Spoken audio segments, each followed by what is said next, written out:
Thanks for the kosher cookies, by the way. My pleasure. I ate my 2 and I only have 1 left, so I'm trying to pace myself. That's smart. I'm still working on my second one. Okay, so I was wondering, could you share with our viewers how to navigate holiday eating and perhaps the stressors around Shabbat on Friday and Saturday that may come up for individuals, around comments maybe that family makes, or just, whatever it is, if they're struggling with their own disordered eating or if their family has disordered eating, like how does someone navigate that?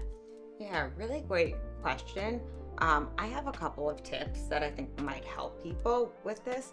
Number one, I would say is, trying to go back to basics, connect with the spirituality of the day, trying to figure out what's meaningful for you, spending quality time with family and friends. Sometimes when we enter in that type of space, we're less in our heads about the food and body, and we can really listen to what our body signals are telling us.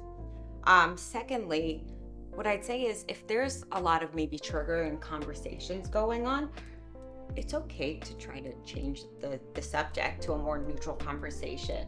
If that doesn't work, maybe if you have young cousins around or nieces and nephews, play with them, get them involved in the conversations. Would you say that someone should come with ideas of what to talk about beforehand, right? Like, so they should think about it before, maybe with their dietitian?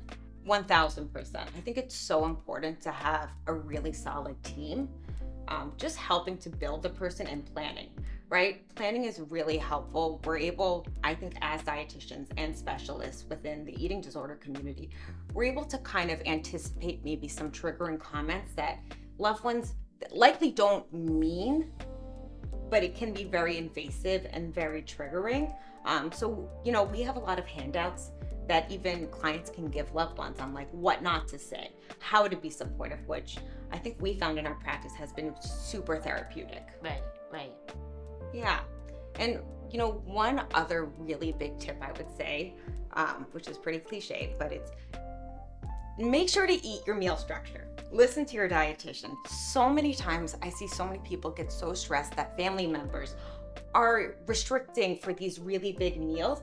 But what happens is that they end up totally ignoring all of their body's signals for hunger and fullness.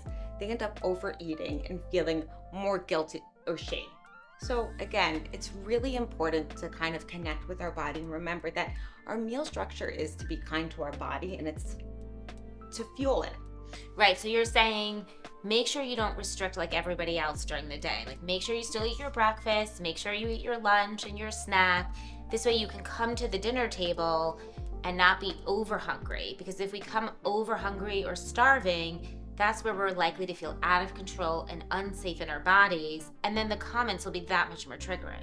Oh my gosh, 1000%. You hit the nail on the head. I also think biggest thing is like compare and despair. You're never going to be happy when you compare to someone else, and that's where you can work with your therapist and dietitian again, how to practice gratitude within our bodies and for what we have and kind of come in that space. So basically to remember your spirituality, remember what the holiday is about, remember what the purpose of, your Friday or Saturday evening or Saturday during the day is about, and then practice that gratitude, practice mindfulness, follow your meal structure regardless, like don't restrict during the day. And then am I missing anything? Oh, something about people's comments, like have the what not to say right out, or trying to have a team meeting with your whole team to kind of get tips and tricks on how to navigate that. Okay. Yeah. All right. Thanks for sharing. Of course. Cheers. Cheers.